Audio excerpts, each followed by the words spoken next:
हम गैंग्स के बीच आए हैं। उन्होंने उन सभी को लॉकअप में डाल दिया है। 2 गैंग्स जो सबको आतंकित कर रहे थे, अब वो सभी एक ही स्थान पर हैं। एल साल्वाडोर के राष्ट्रपति ने यही कहा। उन्होंने पूरे देश को बदल दिया। कई दशकों तक दुनिया की अपराध राजधानी रहने के बाद आज ये दुनिया के सबसे सुरक्षित देशों में से एक बन गया है, इस राष्ट्रपति की वजह से। 2019 में पदभार ग्रहण करने के बाद से उन्होंने देश को बदल दिया है। ये एल साल्वाडोर की सीकॉट जेल है। मार्च 2022 में आपातकाल की घोषणा कर दी गई, जिसके कारण 64,000 अपराधियों को गिरफ्तार किया गया। इसके बाद गैंग के सदस्यों के लिए विशेष रूप से एक नई जेल बनाई गई और इसे 2023 में खोला गया। इसे सीकॉट कहा जाता है। हम जेल पहुंच चुके हैं। हम सीकॉट जेल के गेट पर हैं। सीकॉट, जरा इस सुरक्षा के स्तर को देखिए। इसे गैंगस्टर्स और आतंकवादियों की जेल के रूप में जाना जाता है। उन्होंने मीडिया को इस दृश्य को पूरी दुनिया में प्रसारित करने के लिए आमंत्रित किया, ताकि कानून तोड़ने की हिम्मत करने वाले किसी भी व्यक्ति को रोका जा सके। यहाँ आसपास कोई सिग्नल नहीं है पूरी जगह में। चलो अंदर चलें। हेलो, आप कैसे हैं? आपका स्वागत है। मैं आतंकवाद निरोधक केंद्र का डायरेक्टर हूँ। 8 विशाल सेल ब्लॉक्स हैं, जिनमें से प्रत्येक में हजारों कैदियों को रखने की क्षमता है। ये सिर्फ एक जेल नहीं है, ये एक सुरक्षित किला है। इस हाईटेक डिवाइस का इस्तेमाल कैदियों और जेल कर्मचारियों दोनों के सत्यापन के लिए किया जाता है। इन सभी हथियारों को देखो। उन्होंने देश को सुरक्षित बनाने के लिए आतंकवाद के खिलाफ युद्ध की घोषणा की। वो इसके लिए किसी भी हद तक जा सकते हैं। हमें उन्हें नियंत्रण में रखना होगा। उनके हाथ और पैरों में हथकड़ी लगानी होगी। हाँ, पैर की हथकड़ी। यहाँ मौजूद हथकड़ियों के प्रकारों को देखिए। ये दोनों हाथ और पैर को एक साथ बांधते हैं। जब इनसे हथकड़ी लगाई जाती है तो आप उन्हें असुविधाजनक ढंग से चलते हुए देखते हैं। तोमफा। वो जो उपकरण पहने हुए हैं वो आपात स्थिति के लिए डिजाइन किए गए हैं। हाँ, ये आपातकाल की स्थिति का परिणाम है। ये सभी उपकरण एक ही उद्देश्य पूरा करते हैं, नागरिकों की सुरक्षा करना। सार्वजनिक सुरक्षा इनकी प्राथमिकता है। जहां तक जेल अधिकारियों की बात आती है, यहाँ उन्हें कुछ विशेषाधिकार प्राप्त हैं। ये गार्ड्स के लिए है, कैदियों के लिए नहीं।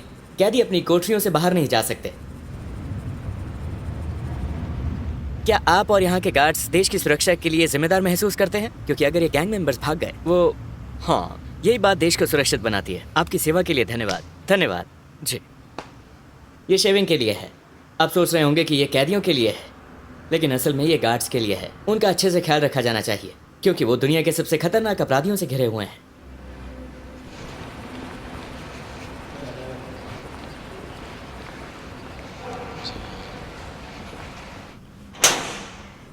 ये गार्ड्स की डॉर्मेट्री है।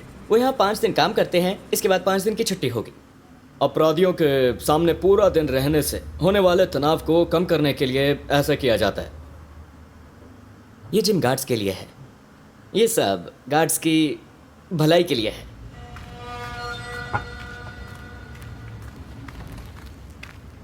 मेरे साथ आइए। अब हम कैदियों के क्षेत्र में प्रवेश करने वाले हैं। ये वीडियो का सबसे महत्वपूर्ण हिस्सा है। दुनिया के सबसे खतरनाक गैंग लीडर्स बस कुछ ही कदम दूर हैं। एक बार जब वो सीकॉट में प्रवेश कर जाते हैं तो फिर कभी बाहर नहीं निकल पाते। इस गेट से अंदर जाने के बाद वो फिर कभी बाहर नहीं आते। अब हम सेल्स की ओर जा रहे हैं।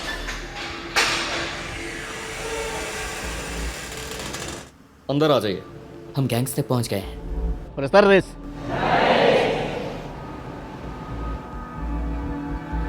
उनके परिवार के किसी भी सदस्य को उनसे मिलने की इजाजत नहीं है। दोनों गैंग्स को एक साथ जेल में रखा गया है। इनमें से प्रत्येक ने 200 से अधिक लोगों की हत्या, बलात्कार तथा कई अन्य अपराधों में भाग लिया था।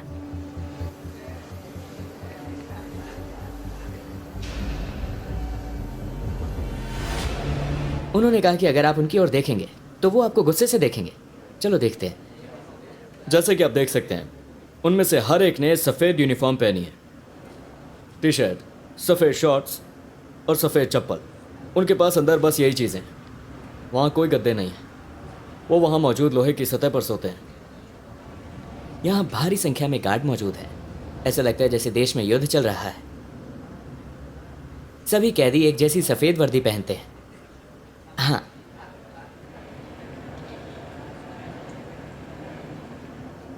यहाँ की लाइट्स कभी बंद नहीं होती, वो 24/7 चालू रहती हैं ताकि कैदियों को समय का पता न चले और गार्ड उन पर नज़र रख सके।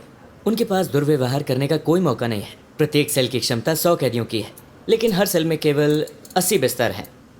उनके पास ठंड से बचने के लिए कोई कंबल या अन्य सामान नहीं है। 24 घंटे नियंत्रण और निगरानी। गार्ड्स के अलावा हमारे पास कैमरा सिस्टम है जो हमें हर गतिविधि पर रियल टाइम मॉनिटरिंग की अनुमति देती है।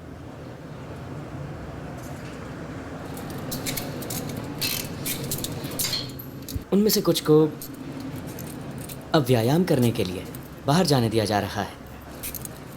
कैदियों को प्रतिदिन केवल 30 मिनट के लिए अपने शरीर के वजन का उपयोग करके व्यायाम करने के लिए अपनी कोठरियों से बाहर जाने की इजाज़त दी जाती है। सभी सेल्स अपनी पूरी क्षमता पर हैं।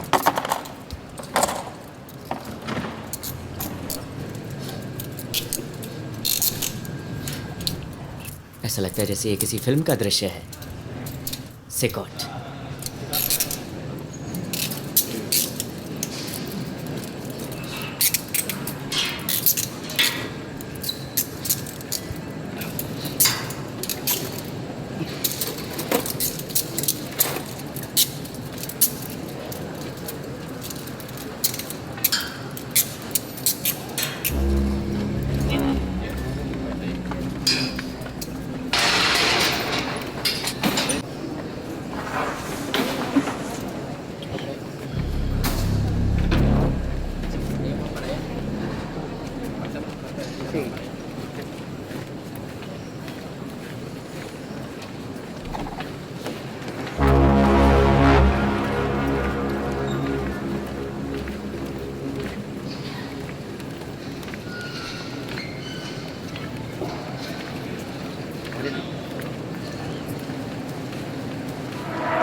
Solamente hay un clamor, abre los cielos sobre nosotros, abre los cielos, Señor, a llover.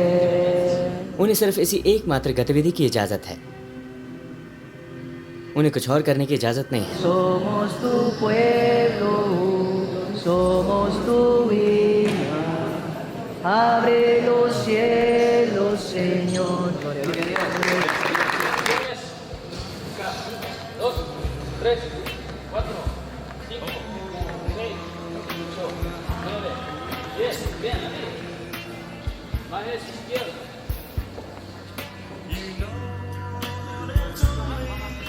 उनके टैटू से पता चलता है कि वो किस गैंग से संबंधित हैं। गैंग के टैटू वाले किसी भी व्यक्ति को तुरंत गिरफ्तार कर लिया जाता है। पुलिस के पास एक खास टैटू का कैटलॉग है जिसमें हर निशान एक गैंग से जुड़ाव दिखाता है। कुछ गैंग के सदस्यों ने अपने टैटू बदलने की कोशिश की, लेकिन वो नाकाम रहे।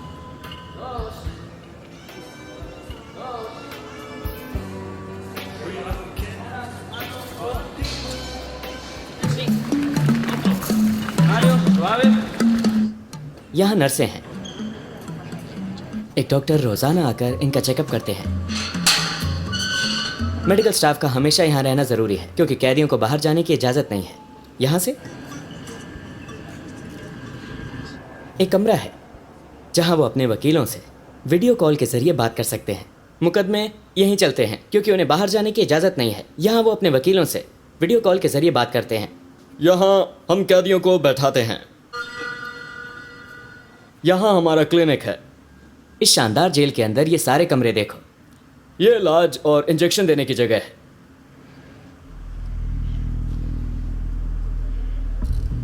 अब हम दुनिया के दो सबसे खतरनाक गैंग मेंबर्स के बीच से गुजर रहे हैं। वो हमारे दाएं और बाईं ओर हैं। मैं आपको 3 ऐसे अपराधियों के बारे में बताऊंगा जो यहाँ हैं। ऐसे लोग जो एक समय पर भगवान बनने का नाटक करते थे। वो तय करते थे कौन जिएगा और कौन मरेगा। वो हमें इन 3 अपराधियों के बारे में बताएंगे। हाँ, अपना मास्क उतारो। और हम इनके अपराधों के बारे में जानेंगे। वो समाज के लिए बहुत बड़ा खतरा थे। उर्फ एल सैको, बैरियो 18 गैंग का सक्रिय सदस्य। इस शख्स पर गंभीर हत्या का आरोप है। इसे 100 साल से ज्यादा की जेल की सजा मिली है। अपनी शर्ट ऊपर करो। उनके टैटू बताएंगे कि वो किस गैंग से संबंध रखते हैं। इसने 5 लोगों को मारा। उसने उन्हें सिर्फ इसलिए मार डाला क्योंकि वो उसके इलाके में आ गए थे। घूमो। उन सभी के शरीर पर टैटू हैं। वो MS-13 सदस्य हैं। वो देखो।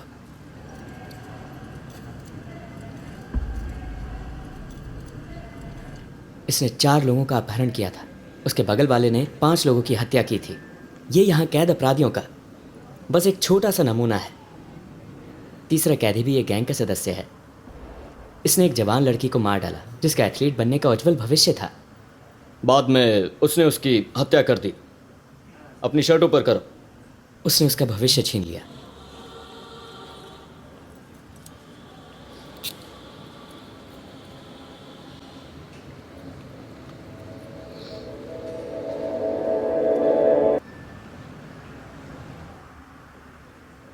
उनके टैटू की वजह से उन्हें पहचानना और पकड़ना बहुत आसान हो गया। उसके शरीर पर 18 का टैटू बना हुआ है। इसका मतलब है कि वो बैरियो 18 का सदस्य है।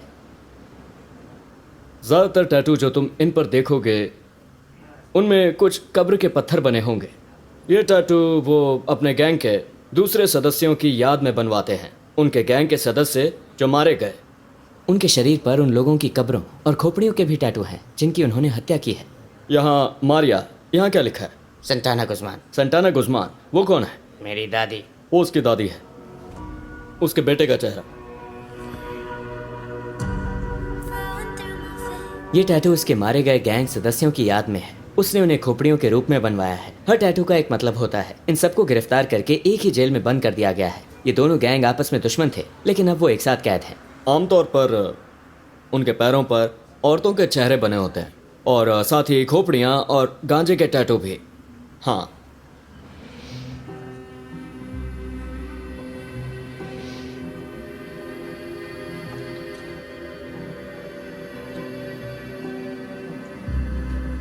शुक्र है मैं बहुत दूर रहता हूँ। अगर इनमें से कोई भविष्य में मुझे पकड़ लेता तो मैं बहुत मुसीबत में पड़ जाता।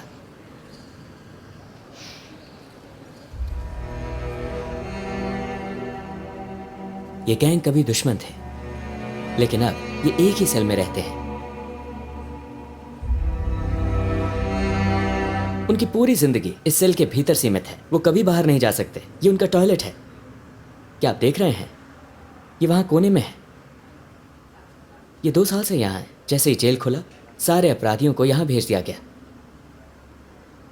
गार्ड इस डर से अपने चेहरे ढक कर रखते हैं कि कहीं कोई कैदी बाहर किसी से संपर्क करके उनके परिवारों से बदला न ले ले। हाँ, अब हम सॉलिटरी कन्फाइनमेंट की कोठरियों की तरफ जा रहे हैं। जो भी कैदी बदतमीजी करता है उसे यहाँ डाल दिया जाता है। यही चीज़ उन्हें लाइन में रखती है। यहाँ कोई लाइट नहीं है। ये सॉलिटरी कन्फाइनमेंट सेल है। यहाँ केवल एक सीमेंट स्लैब है। ये सॉलिटरी कन्फाइनमेंट सेल है। अगर कोई कैदी बदतमीजी करता है तो उसे 15 दिनों के लिए यहाँ डाल दिया जाता है।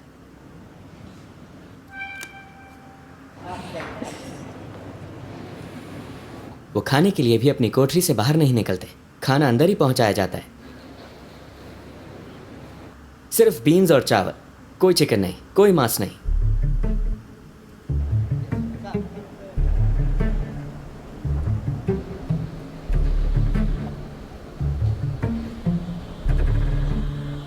बाद में मैंने एक गैंग के सदस्य का इंटरव्यू लिया। वो MS-13 के सदस्य हैं। उसने कितने लोगों को मारा? 30। उसने 30 लोगों की हत्या की है। क्या हम उसके टैटू देख सकते हैं? देखो।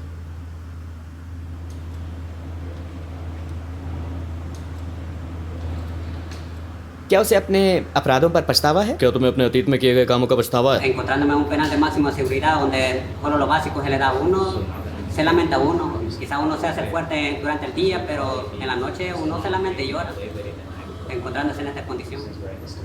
वो कहता है कि वो रोज़ रोता है और उसे अपने किए पर पछतावा है, लेकिन अब बहुत देर हो चुकी है। उसे पश्चाताप होता है, लेकिन उसे न्याय का सामना करना ही होगा। जब वो गैंग में शामिल हुआ तब उसकी उम्र क्या थी? como la de 11 años. वो सिर्फ 11 साल की उम्र में गैंग में शामिल हो गया था और अब वो यहाँ सेकॉट में है। राष्ट्रपति ने जो किया वो साहसिक और शानदार था। जब वो पहली बार 2019 में चुने गए थे तब उनकी अप्रूवल रेटिंग लगभग 50% थी। आज अल साल्वाडोर ने संपूर्ण स्वतंत्रता और सुरक्षा के मामले में, लेकिन 2024 के चुनावों में वो 85% वोटों के साथ जबरदस्त बहुमत से जीते। सभी रिकॉर्ड तोड़ दिए हैं। ये पूरे पश्चिमी गोलार्ध में सबसे सुरक्षित देश है। क्यों? क्योंकि पहली बार लोगों ने सुरक्षित महसूस किया। ये सिकॉट जेल के हमारे दौरे का अंत है।